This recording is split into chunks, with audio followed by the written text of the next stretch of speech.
Assalamualaikum warahmatullahi wabarakatuh. Waalaikumsalam warahmatullahi wabarakatuh. Masih semangat ibu-ibu? Semangat, masih. Sebelumnya kita tepuk semangat dulu ya Bu nggih. Sebelum Ayo. kita mulai pembelajaran kita hari ini, oke? Oke. Jenengan lihat, nanti jenengan ikuti nggih. Nggih. Tepuk semangat. Semangat. Semangat. Kapan ya Bu nggih? Nggih. Oke, 1, 2, 3. Semangat. Semangat. Terima kasih Ibu-ibu atas semangatnya, atas kehadirannya hari ini. Terima kasih juga untuk Ibu Indah karena bersedia rumahnya ditempati untuk pertemuan pembelajaran kita hari ini. Okay? Nah, sekarang kemarin kan kita sudah membahas tentang cara mencegah penelantaran terhadap anak, Ibu. Nggih. Masih ingat? Masih. Alhamdulillah. Nah, pertemuan kali ini kita akan membahas tentang pengertian dan contoh eksploitasi terhadap anak. Nggih.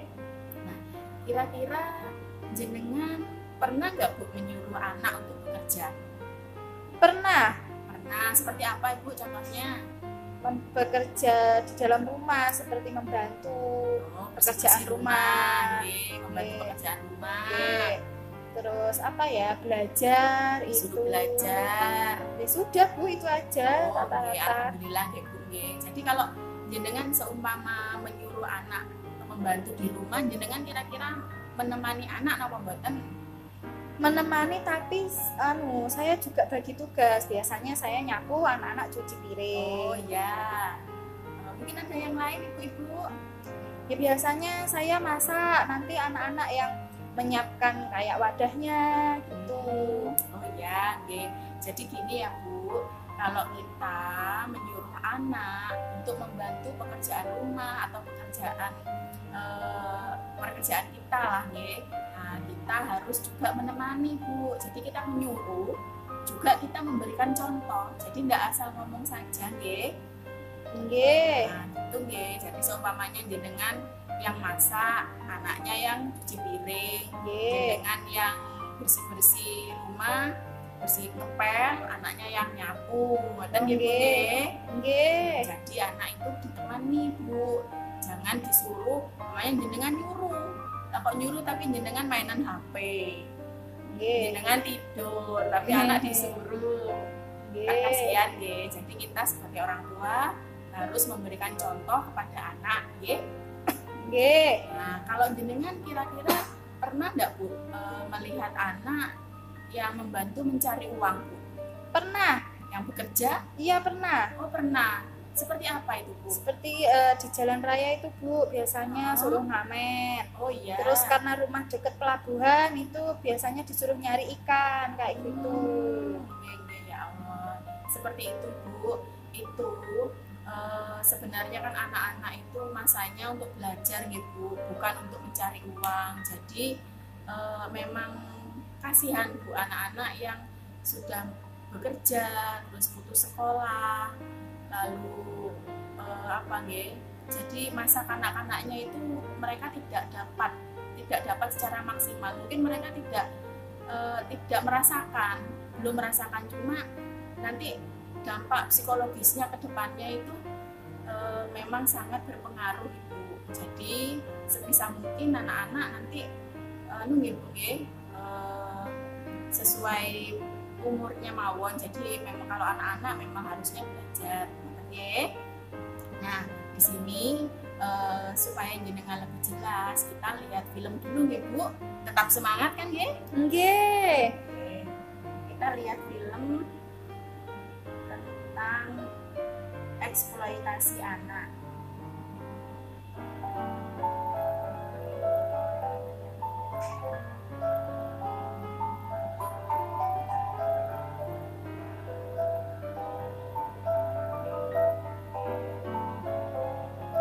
Namaku Yeni, aku berumur 13 tahun. Kerja di sungai setiap hari, mengumpulkan batu-batu sungai. Kecuali hari Minggu, aku libur. Ibuku dan saudara-saudaraku juga bekerja di sini, kecuali ayah. Kami mengambil batu dari sungai, memasukkannya ke dalam kereta sorong, dan adik perempuanku membantuku mendorong ke darat. Kemudian kami memecah batu-batu itu menjadi lebih kecil, lalu menjualnya. Kerjaan ini berat sekali, di sini juga sangat panas. Kakiku gatal-gatal karena air sungai yang kotor. Semut juga menggigit aku. Kadang-kadang waktu aku memecah batu dengan palu, tak sengaja aku memukul tanganku. Jariku berdarah. Kalau parah, aku harus pulang ke rumah. Aku putus sekolah di kelas 4 SD karena ayahku jatuh sakit. Ayahku lumpuh dan tidak bisa bekerja lagi. Kami tidak punya uang, tapi aku masih punya keinginan bersekolah. Aku suka belajar keras di sekolah karena aku bercita-cita menjadi seorang guru. Guru bisa mengajar dan membuat anak-anak pandai.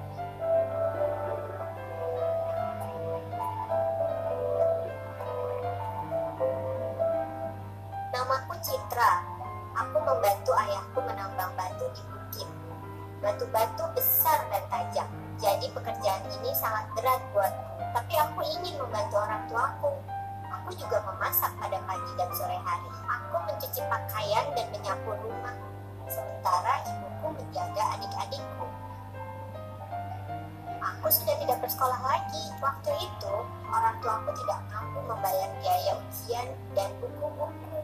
Jadi aku putus sekolah. Keluarga kami sangat miskin dan aku sangat membutuhkan bantuan. Aku ingin sekali membantu orang tuaku dengan menambang batu di sini, tapi aku mau kembali ke sekolah. Di Pulau Nias kami berbicara begitu banyak dengan pekerja anak. Mereka harus bekerja mulai pagi hingga malam. Dan jenis pekerjaan mereka juga sangat berat dan berbahaya. Kami ingin membantu anak-anak ini. Kami mau anak-anak yang putus sekolah memperoleh kesempatan untuk meraih mimpi. Salah satu kesempatannya adalah melalui pendidikan informal. Kita harus menjalin kerjasama dengan para orang tua, dengan pemerintah, dan dengan berbagai pihak terkait lainnya. Misalnya dengan pengusaha. Kami ingin menghapuskan pekerja anak dan meyakinkan mereka bahwa anak-anak tidak semestinya terlibat dalam pekerjaan yang berat.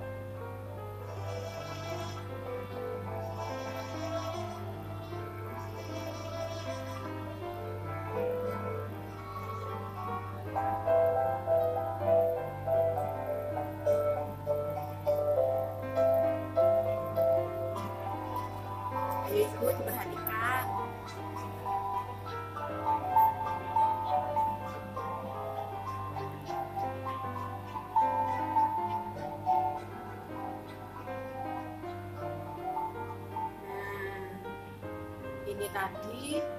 Ini tadi sudah kita lihat filmnya. Jadi menurut ibu bagaimana Bu? Tadi tentang filmnya nih Bu. Anaknya gimana Bu? Kasihan Bu, tidak mendapatkan pendidikan sing layak sakni. Kasihan ya Bu ya. Jadi Ya. mereka harus putus sekolah, terus juga tidak dapat pendidikan, bekerja, luka-luka tangannya deh. Lupa malam Bu.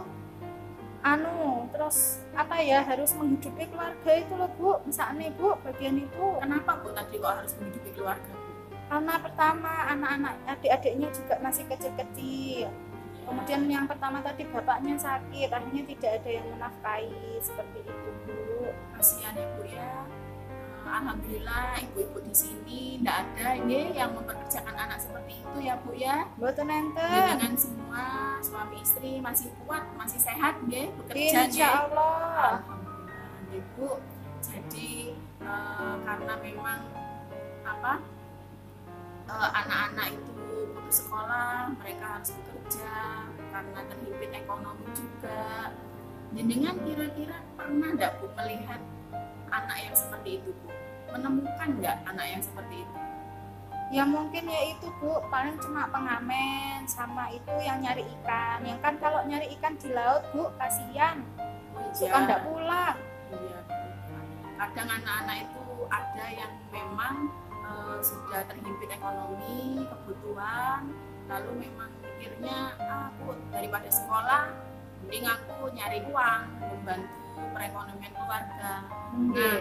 Nah, jadi gini Bu, anak-anak yang bekerja seperti itu, sebaiknya kalau jenengan tahu, jenengan bisa lapor ke saya, monggo Bu, nanti bisa saya arahkan.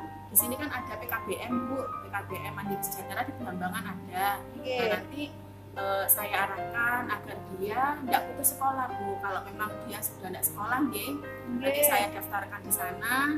Terus jadi anak-anak kalau memang alasannya karena ekonomi, dia nanti tetap bisa belajar, tapi tetap bisa bekerja juga. Jadi nanti belajarnya itu enggak harus setiap hari masuk pakai seragam, terus datang ke tempat sekolahan atau boten. Jadi nanti pembelajarannya yang kalau di PKBM itu fleksibel Bu. Jadi anak-anak mungkin bekerjanya pagi, kalau memang benar-benar dia tidak bisa untuk tidak bekerja nih Bu, karena memang kebutuhan ekonomi. Jadi nanti sekolahnya bisa sore atau menjelang maghrib gitulah Bu, sore-sore mau malam, tapi tidak sampai malam boten-boten. Dan pembelajarannya juga nanti sesuai kebutuhan anaknya. Jadi tidak sama kayak di sekolahan. Nah, jadi jenengan kalau seumpama mempekerjakan anak itu tuh sama dengan mengeksploitasi anak. Jadi kita tidak boleh gitu, mempekerjakan anak, terus meminta anak untuk membantu perekonomian karena memang kekurangan. Jadi itu tidak boleh. Sebisa mungkin jenengan memberikan kebebasan kepada anak, terus juga memberikan hak anak untuk belajar, terus juga kan jenengan sudah dapat bantuan PKH dan BPNT. Nah itu dipergunakan Bu. Soalnya kalau jenengan mempekerjakan anaknya nggak ada yang sekolah, nanti bantuannya bisa dicopot loh Bu, nanti nggak dapat lagi. Ingat-ingat itu. Bu. Ada yang kurang paham Ibu? Bu, mantan niku napa kan bayar? Oh iya, kalau seperti itu Bu, kalau pembelajaran yang di PKBM itu gratis Bu, gratis, tidak ada biaya satupun, karena anak di usia pembelajaran itu umur 7 sampai 21 nih kalau di PKBM itu di pembelajaran itu. Nah itu nanti dia itu masih bisa didaftarkan di dinas agar dapat BOP. Jadi dia punya bantuan operasional pendidikan. Jadi dia punya anggaran sendiri Bu. Nggak ada tabungan kiambak ngoten. Jadi punya alokasi dana sendiri untuk membiayai dia belajar. Jadi nggak usah bingung mikir biayanya berapa. Nggih Bu. Ada lagi Bu yang mau ditanyakan? Sampun paham. Terima kasih Bu atas kehadirannya. Insya Allah kita akan bertemu lagi di lain kesempatan. Wassalamualaikum warahmatullahi wabarakatuh. Waalaikumsalam warahmatullahi wabarakatuh.